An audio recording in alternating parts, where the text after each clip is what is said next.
को देखते हुए, पाकिस्तान की आईएसआई की साजिशों को ध्यान में रखते हुए, तब भी उन्होंने इंफ्रास्ट्रक्चर डेवलपमेंट से लेकर पूंजी निवेश से लेकर कई चीजों को, और मोदी जी ने व्यक्तिगत काफी संकट अपने ऊपर झेलते हुए 50-20 साल के में वहां जा गए जो उपद्रवी हिंसक थे। तो मुझे लगता है कि भारत को इस बात का अंदेशा नहीं था, ऐसा नहीं है। मगर एक बात हम लोगों को स्वीकार करनी होगी कि आखिर बांग्लादेश आजीवन आमरण भारत का कृतज्ञता के बोझ से दबा तो नहीं रह सकता है। वहां भी जो 71 की यादें हैं वो धुंधला रही हैं, इसी कारण आरक्षण के विरुद्ध आक्रोश था। मेरा मानना है कि भारत के जो सामरिक हित हैं उनको ध्यान में देखते हुए हर कीमत पर बांग्लादेश की स्थिरता हमारे हित में है, बांग्लादेश के साथ अच्छे संबंध हमारे राइट हित में सर, है, राइट सर, वहां व्यक्ति कोई भी नेतृत्व। Right sir. Now major general please complete your session. मैं यही जानना चाह रहा था क्योंकि इस चीज को जोड़ना बहुत जरूरी था ना, आपका व्यू पॉइंट अब आना जरूरी है क्योंकि उन्होंने कहा कि कोई रोजी पिक्चर नहीं है और सवाल यह भी था कि कई कई फैक्टर्स वहां काम कर रहे थे। देखो प्रतीक, एक चीज देख के चलो कि जो डेवलपमेंट का पैरामीटर है उसमें बांग्लादेश ने लास्ट 15 साल में बहुत तरक्की की है। जहां पर कहीं गलती हुई है कि वो ऑटोक्रेटिक डेमोक्रेसी जो होती है उसका मुजाहरा जो किया शेख हसीना ने, ऑपोजिशन को बिल्कुल कुचल दिया, शायद वो उसकी सबसे बड़ी गलती थी, इसमें कोई शक नहीं। मगर आप एक चीज देखें कि क्या एंटी इंडिया सेंटिमेंट को दबाना जमाते इस्लामी और आईएसआई ने मिलकर इसलिए किया कि कहीं ना कहीं भारत और बांग्लादेश के रिलेशन अच्छे हो रहे थे, डेवलपमेंट दोनों देशों के अंदर हो रही थी। पर यह समझना कि हरदम, अब आप देखें मालदीव के बाद अगर इंडिया आउट कैंपेन कहीं चली थी वो बांग्लादेश में चल रही थी और कहीं ना कहीं एंटी इंडिया सेंटीमेंट भी बांग्लादेश में थे।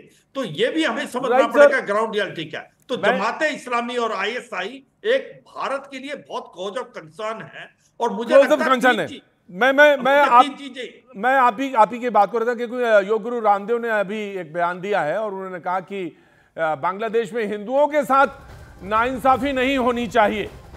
योग गुरु रामदेव का यह बयान कि हिंदुओं के साथ बांग्लादेश में नाइंसाफी नहीं होनी चाहिए। यहां विपक्ष की सरकार से उन्होंने एकजुटता की बात भी कही और कट्टरवाद को जो दस्तक है उसकी ओर इशारा भी किया।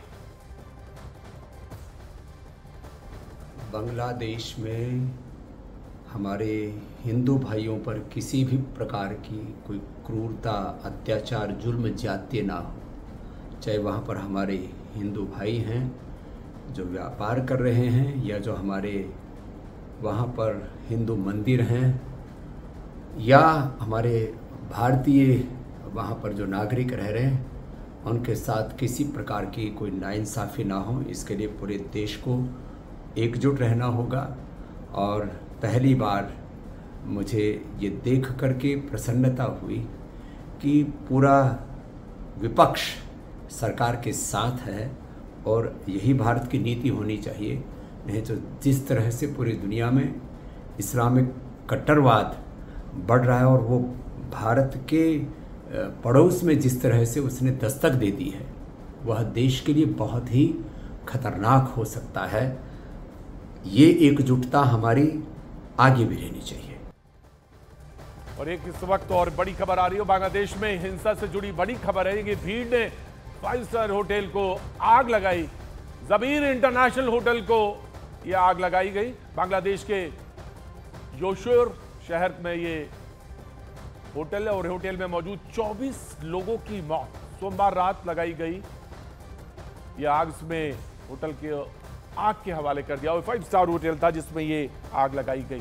बड़ी खबर जो इसका दृश्य आप इस समय देख रहे हो, इससे अंदाजा लगाइए कि भीड़ किस तरह से आगजनी पे, और फिर इसी से बहुत सारे सवाल जुड़े हुए हैं कि आखिर ये भीड़ थी या साजिश था, या इस साजिश के पीछे कौन थे और कौन लोग शामिल थे। ये एक बड़ा सवाल है जो बार बार उठ रहा है कि 24 लोगों को जिंदा जला दिया होटल।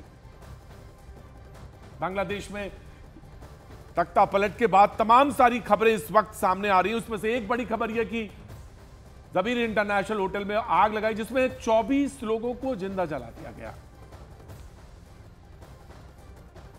और इस तरह की खबर के बीच में लेफ्टिनेंट जनरल शंकर प्रसाद भी हमारे साथ पैनल में मौजूद है। मैं उनके पास सीधे बगैर वक्त भाई मैं आना चाहता हूं। लेफ्टिनेंट जनरल, जिस तरह की बात का इशारा कर रहे थे, अभी बाइट सुन रहा था मैं और तमाम सारी बातों का जिक्र मेजर जनरल भी इस बात को कह रहे थे कि पड़ोस में अगर दस्तक हो जाए और इस तरह की दस्तक, तो हमको कितनी तरह से एक कंट्री होने के नाते तो है, उसके तमाम सारे उसके पहलू हैं, डायमेंशंस हैं, हमको किस तरह से सजग रहने की जरूरत है और ये कितना बड़ा खतरा है जिसको कि हमको उसकी एनालिसिस की जरूरत है। जी बहुत बहुत धन्यवाद आपको हमें समय देने के लिए। देखिए, इस किस्म की गंभीर सिचुएशन को एनालाइज करने के लिए हमें 4 हेडिंग्स के अंदर इसको अलग अलग एनालाइज करना चाहिए, बल्कि मिक्स्ड एनालाइज करेंगे तो किसी नतीजे पर नहीं पहुंच पाएंगे। सबसे पहला है सिक्योरिटी, जो आपने अभी किया। दूसरा है इसका पॉलिटिकल पहलू, तीसरा इसका है डिप्लोमेटिक पहलू और चौथा इसका है इकोनॉमिक पहलू।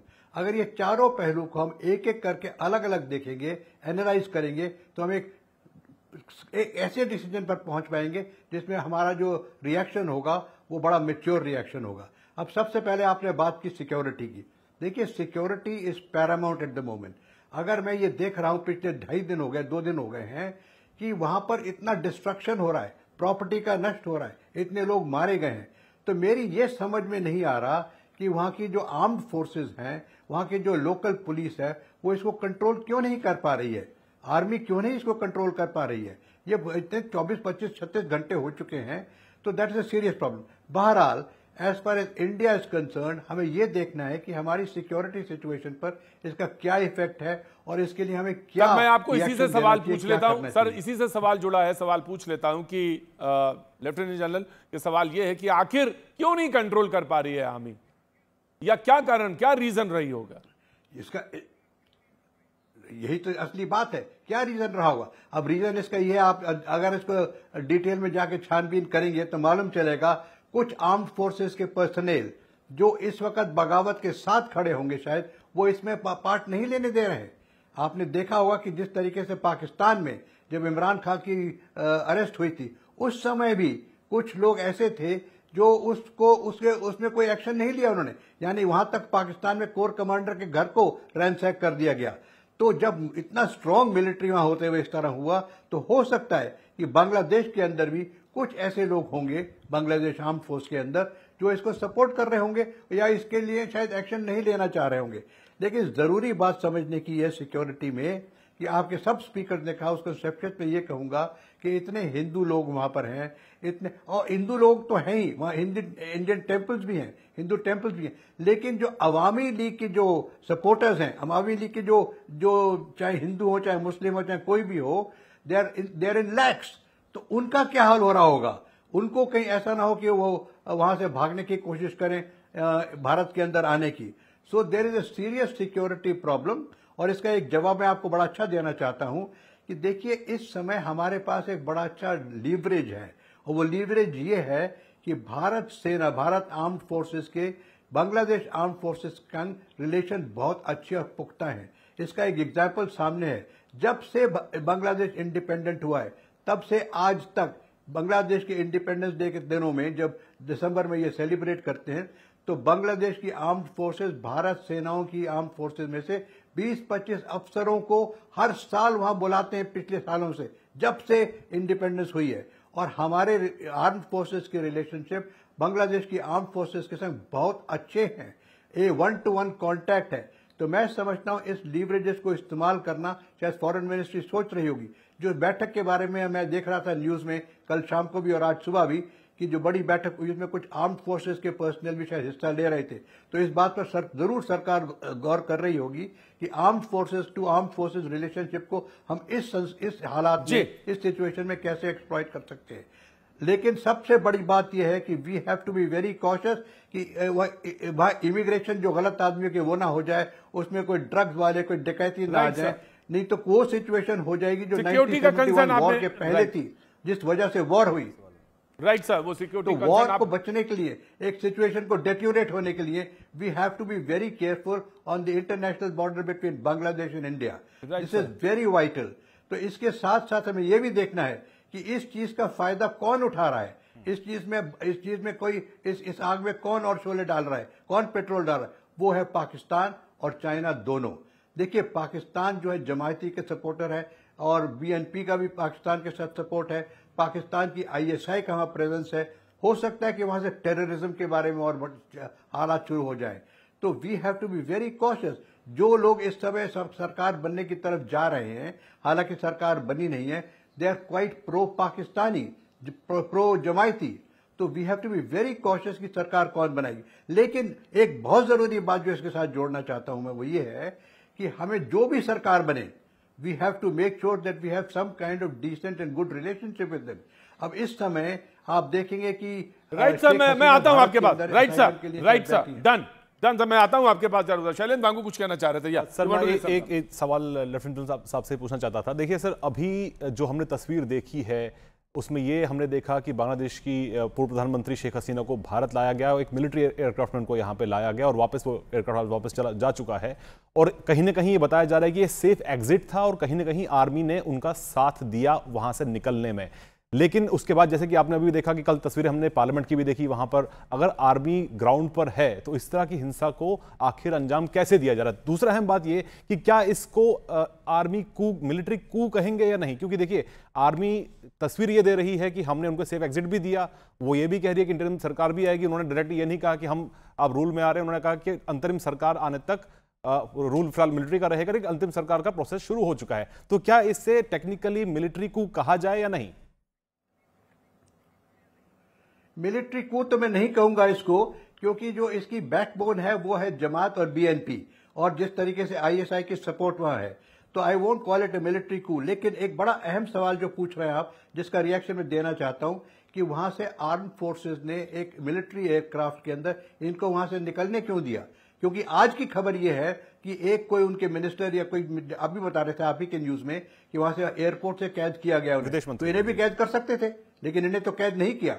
तो इसमें यह देखना है, आपको ये न्यूज में आपने पढ़ा होगा कि जो उनके आर्मी चीफ हैं उनकी कोई दूर की रिश्तेदारी भी रही है मैडम हसीना के साथ। मैडम हसीना के टेन्योर में जब वो प्रधानमंत्री थी, उस समय प्रेजेंट आर्मी चीफ के फादर इन लॉ भी उनके साथ एक प्रिंसिपल एडवाइजर रहे हैं, और शायद चीफ भी रहे होंगे।